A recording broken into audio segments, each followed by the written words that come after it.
Hey there, Business for Unicorns podcast listeners. This is Mark, and I'm here to tell you about an awesome free resource on businessforunicorns.com. If you ever find yourself feeling frustrated with your training gym because you know that there are all sorts of things you could work on, but you're not really sure how to prioritize, you don't know what's the most important thing to work on or what order you should be tackling your priorities, well, now is the time to go to businessforunicorns.com, click the button, and fill out our free self-assessment. With the Ultimate Training Gym Owner Report Card, you will gain immediate clarity on just where to be focusing your attention to create more positive impact on your community, to drive more revenue and take home income, and to do it all with less stress and more peace of mind. So go to businessofunicorns.com, click the button, fill out that free self-assessment, and start building a business and life you love today.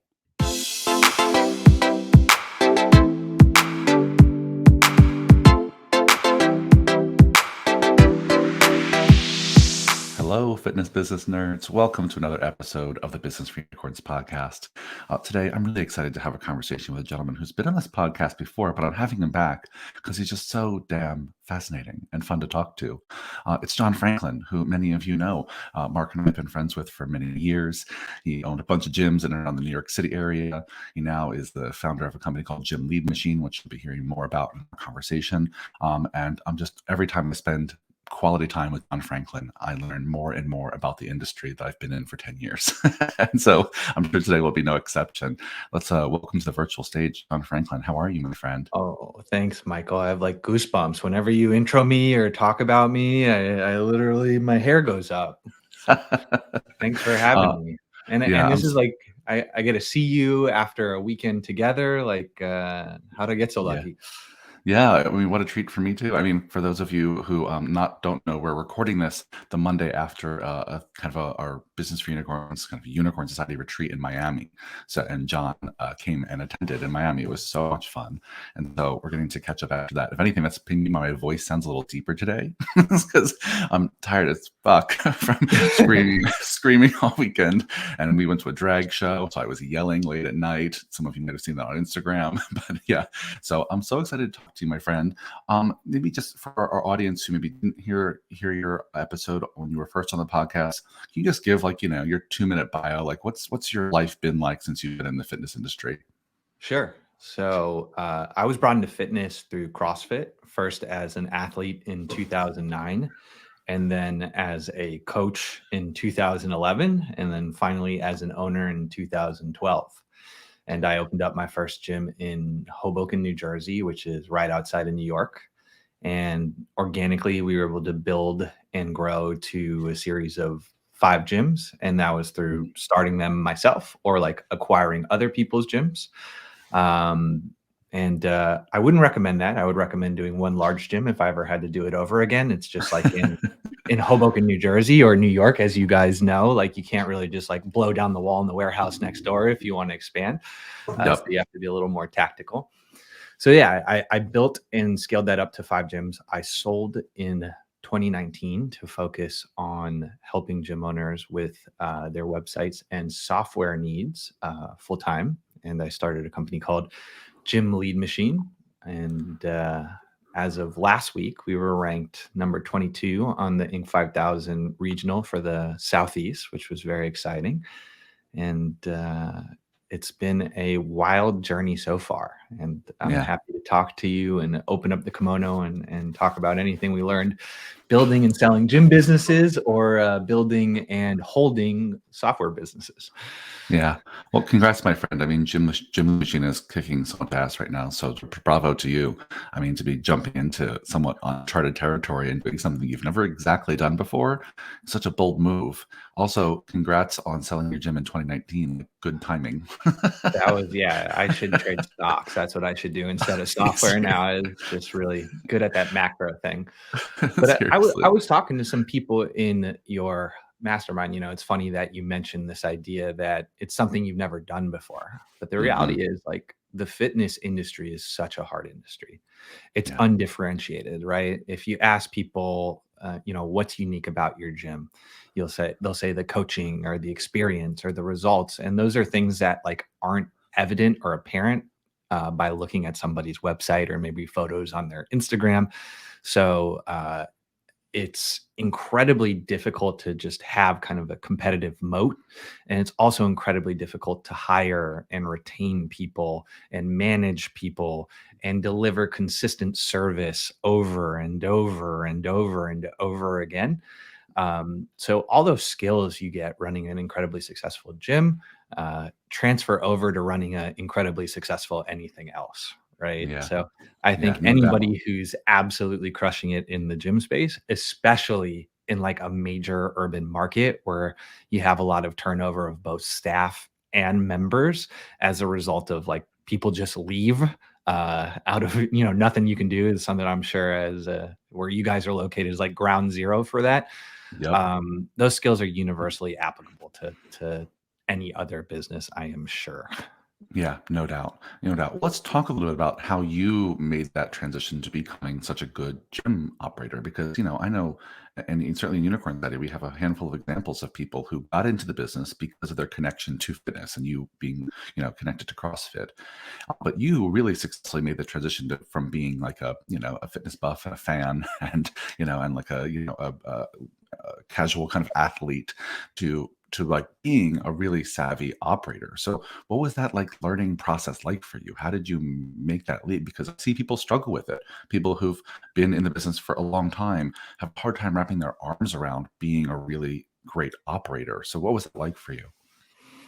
It was expensive. It was really expensive. Yeah. I made a lot of mistakes and I spent a ton of money on personal development and self-improvement. Hmm. And I was, swindled and scammed by contractors, business partners. Like I have every possible human horror story. So I just got all my business scars at a very young age, which is great because I'm a little more uh, I'm a little more savvy than I was when I was, 24 when I started out in this game. But in reality, I had two things going for me. And thing number one was I was starting in 2012. And that was like the pinnacle of like everyone wants to try CrossFit. They're curious. Like I wasn't good at marketing. Like I thought I was good at marketing. Like I Mm. in reality, like I worked for Red Bull in college and that was like the extent of my marketing experience, just like handing out free cans of soda. And like, that's it. I But don't think like, I know you do that. That's amazing. yeah, I was the That's good. student brand manager, which like was the best job ever. They just like pay you $1,000 a month or something to go plan parties and give out Red Bull. So best job for any college BFU listeners. So yeah, I started in 2012 and all I did was put a banner in the front of the building. It said, there's going to be a CrossFit here. Go to this link to sign up. And I had like 280 people put their email Wow. in because it's like you guys, a lot of people walking by, a lot of people driving by. We were immediately across the street from the bar, which was great for us. Yep. And then I did like a 5 email autoresponder series, and I ended up opening the door with like 140 members, and half of them had paid in full. So I recouped like the entirety of my like startup cost within Mhm. like the first couple weeks of opening. And I was able Wow. to replicate that quickly in the Bowery as well. So that like getting the two right off the bat was amazing. And I think that was more timing than genius. Sure. Um, and then the second piece was I had started, we talked about, I got swindled by a couple contractors. So it took me a while to open, a little longer than I would have hoped. But I was doing a lot of free workouts in the park to just kind of like make friends and get to know people. I'm not like a native New Jersey person. I'm from Florida. And during that time, there wasn't like a lot of opportunities to try CrossFit. So if you just posted Mm. something in a meetup group like, hey, come to this park and do CrossFit and we'll throw medicine balls against a tree. And like people would come to that, they would show up. Like Yeah, if you tried for that sure. today, there's no way that would actually work. No. But through that, I ended up meeting three people that would later go on to be general managers at my other facilities and also business partners of mine. And like from those Amazing. park workouts, like people met their wives. Like my roommate at the time ended up marrying one of my future business partners, and all that just happened out of the park. So it was a really magical time, and just because I was like in the right place at the right time and was able to like make these cool relationships with very talented people very early on. I had the infrastructure to scale a little bit. But by Yeah. no means was it like easy, and by no means did I do it in the smartest way possible. Yeah, I mean, it's a great example of what a startup story sounds like. And I think there's no one who can be an entrepreneur or starting a business in New York City and not get swindled by a contractor or two. So I think we should have a whole podcast dedicated to those stories about Yeah, how to yeah. not get The screwed by frauds of New York. contractors. It's very Yeah. trendy right now. There's like 30 Netflix shows about people who are just scamming people in New York City. So Really? yeah. I need to. I can't watch some of those. I'd have too much PTSD. But I want to go back to the first thing. One of the first things you mentioned, which is that it was expensive to learn how to run a business, and you really committed to investing in yourself. And one of the things that I've read recently was that when we think about what makes a good leader or operator of a business, there's all the research that's ever been done on this topic, and it's one of the most highly researched topics in the world is what makes great leaders. That there's no research that proves that there's really that many common traits or similarities to what make great leaders. The two that show up the most prevalent in research is that great leaders are people who are self-aware and people who have great learning agility. If there's any two traits or characteristics, those are the only two that any research has ever bore out as being relevant or correlating to someone being a great leader. And I think what's so fascinating is when you spoke about investing in yourself, you really were investing in those skills, right? You really were investing in how do I get more self-aware about myself as a manager and a leader and how people respond to me, and how do I learn faster? Right? How do I be adaptive and continue to learn faster? And while I'm sure you weren't thinking about how do I improve my learning agility in 2012, that's really what you were doing. And so I'm curious, how what does that look like now today for you? Right? I mean, that's what the startup mode was like. But what is learning and becoming even more self-aware look like at this stage in your career? Well, one, I never got out of the startup mode. I think if you're doing it right, you always kind of feel like you're in the startup mode. Sure. If you're not, I think it's also your personal sweet spot is that like the exciting moment where you're I'm building something from scratch. 100% a pioneer and not a Yeah. settler. So, Yeah. yeah, I think in the beginning it's really easy to set off on a journey of self-improvement because you know literally nothing and you're Mhm. very cognizant of the fact that you know nothing. So you probably invest heavily, you start reading, you join programs, you watch courses, and then I think over the general course of your business development, you probably get burnt a few times, like paying a guru who's not really a guru. You see these like universal concepts just coming up over and over and over again in business books. And you kind of reach like a plateau where you're like, every time I join something or I read something or I do a business book, like it's kind of the same shit for 90% of it. And then maybe Yes. I'll get one thing. They So use the what same tends to happen is case studies over and over again. Like the same case studies 100%. show up in every book. Yeah. Exactly. And like the same thing goes with mentorship, right? Like if you're starting off and you're making like $1,000 in your gym, like it's very easy to find somebody who's making 2, 3, 4 and can show you how to do more than that. It's like, what do you need to teach third grade? You need to know fourth grade or something like that, right? Yep. And as you kind of progress and get higher up, it becomes more difficult, right? When your gym's doing a couple $1,000,000, like there's not a lot of people who have that skill set or able to talk from like a point of knowledge, right? And so you have to be a lot more active and selective of who you're working with. Like that's how I found you guys, was just like Yeah. I I was remember when we working in found you, we're like, you're doing what? Oh, we don't know anyone that's doing that. We have something to talk about.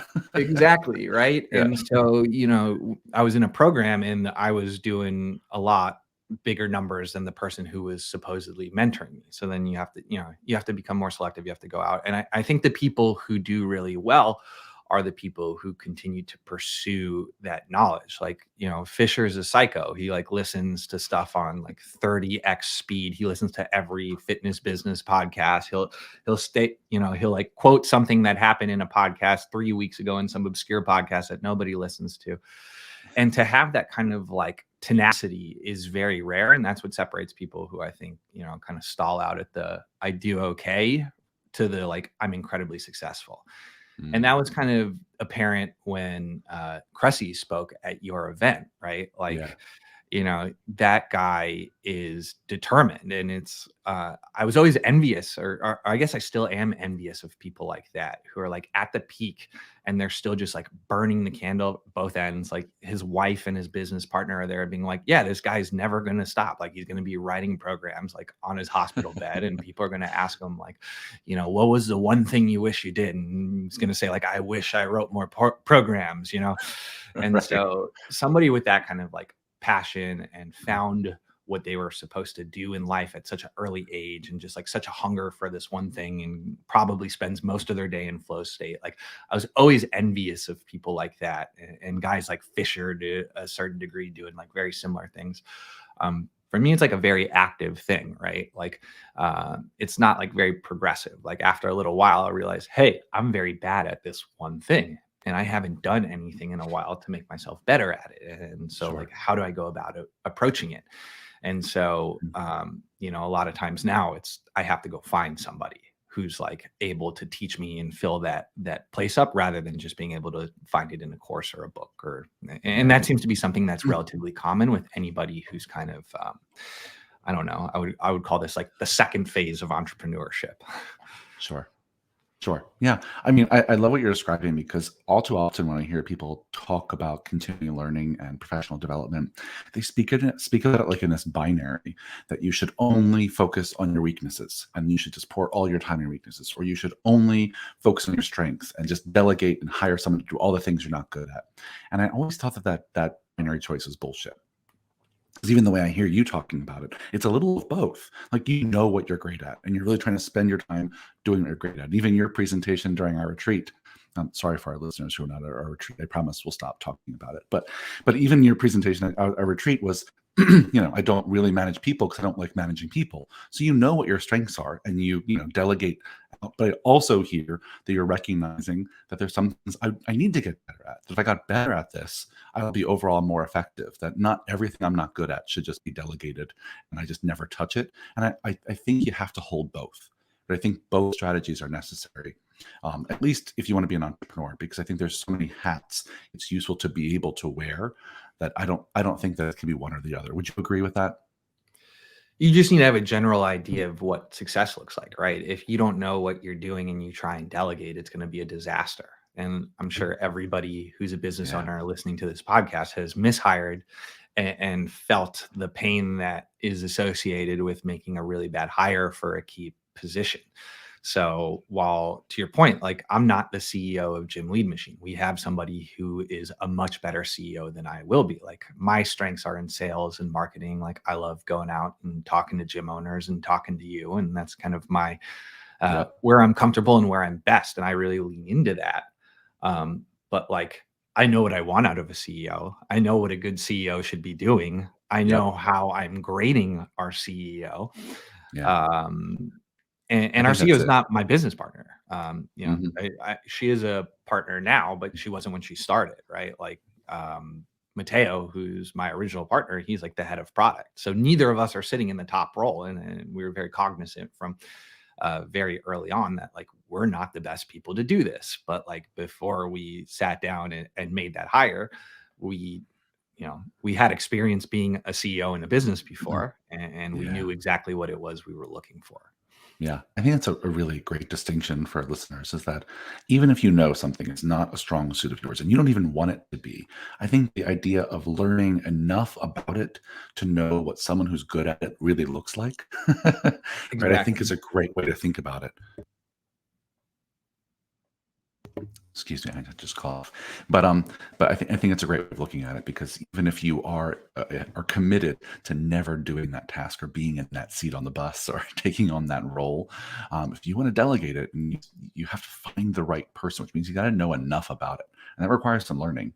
Yeah, so that's great. I want to switch topics just a minute because I know one of the things that we don't talk a ton about on this podcast because it doesn't seem like a lot of our listeners are in this place is buying and selling gyms. but it's something you have so much experience on. I want to spend some of our time talking about that, because it's a thing that I think can be a really useful growth strategy. I know you mentioned you grew primarily by acquisition, and I know you also said you maybe wouldn't do it again if you were to redo it all. But I'm just curious, if you can kind of walk our listeners through when you were growing by acquiring other gyms, what did that process look like? What would you learn if you were to do it again? What would you do differently? And so, give us your high level takeaways from that time of life. Yeah, just to be clear, if I did it again, I would 100% start with an acquisition. I Okay, wouldn't do like multi-facility, got right? it. Like, Got I it. think you can run, unless your goal is to set out to like build a franchise.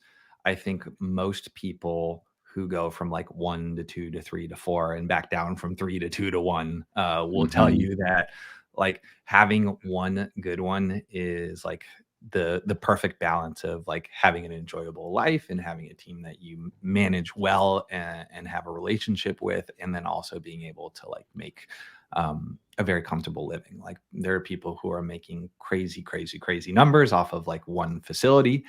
Yep. And yeah, it's very, the business aspect of gymming is very different than when I started.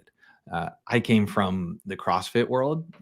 Your world of like strength and conditioning was a little more developed.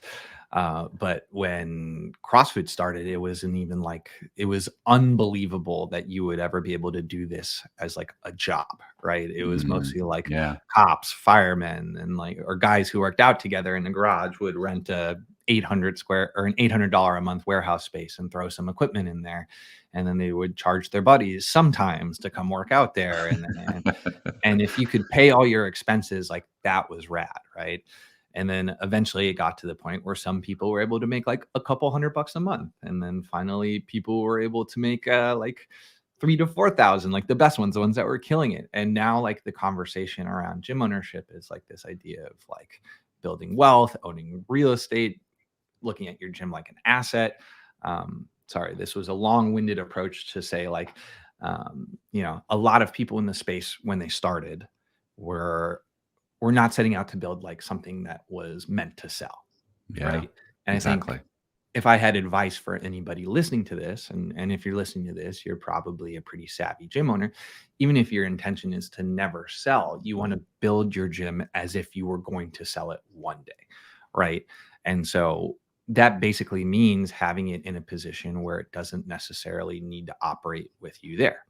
If you love doing certain elements of your gym and like you want to do it every single day, that's like completely fine. I don't want you to be like miserable because you're building your gym to sell. And I think that's like a common misconception. But I think it's like, even if you've been working with the same people for 10 years, like you should still write down like systems and processes. You should have Hmm. like an onboarding experience. There should be a system by which you can take a 2 week vacation and the gym doesn't burn to the ground.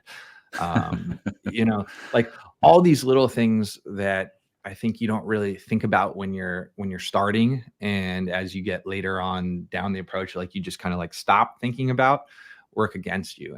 And the reality is like if you build a gym to sell, like my whole talk was that it's inherently worth more, right? So businesses, gyms typically that are like owner operator, uh, you're a GM, coach, janitor, marketer, sales guy. Like you're lucky if you're getting out of there for 1 to 2 times your seller discretionary earning, which is just like the money you pay yourself out of your gym, Yep. plus like maybe a couple cents for your like rogue equipment, right?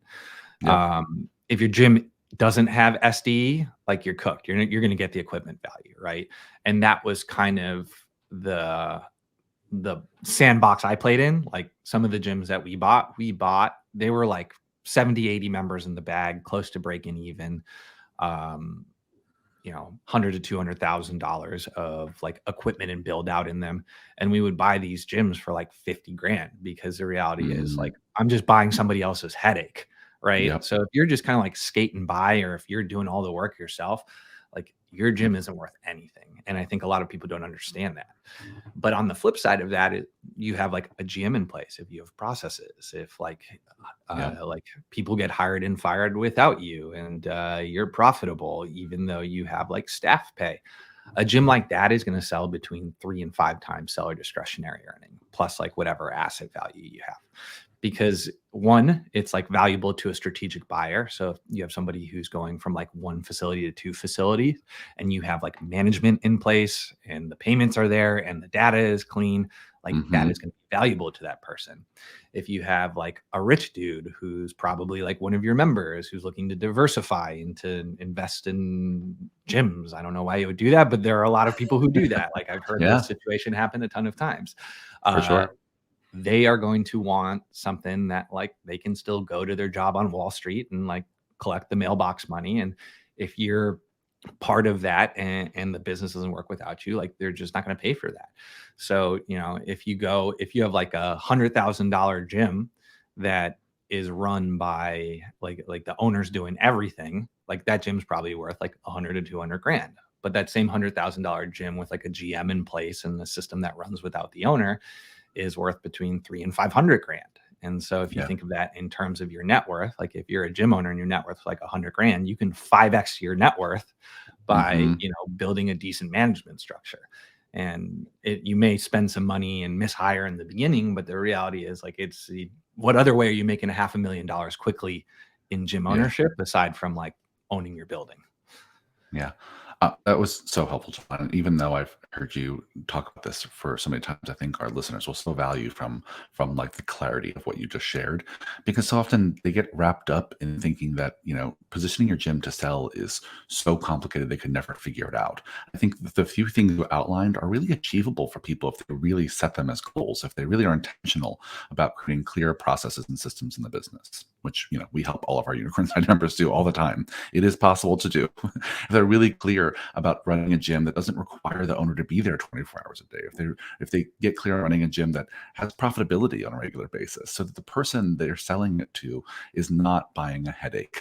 They're buying something that has clear processes and procedures, has clear leadership, and they as an owner don't have to be present there every day. So they're buying something that will pay them out. Then you can sell your gym for what you said, 3 times more than you would otherwise, or more. I think it's really not that complicated. And I think even if you don't plan to sell your gym, those are great things to do anyway. Those are great things to do for yourself, the current owner. 100%. Like in the beginning, if you're not profitable, you need to get profitable, right? Like that's the only thing you should be thinking about. But if you're consistently profitable, like continuing to focus just on profit is a little short-sighted. You can be a little long-term oriented by thinking in terms of net worth. And that requires some type of like figuring out how to fair market value your gym, right? And so anybody who's, probably in your group, since you work with all kinds of gym owners, but I would say the average person that you work with is a little more sophisticated and advanced. It is not a bad idea to think more in terms of net worth creation versus just like how much money am I going to extract from my gym this year? Yeah, 100%.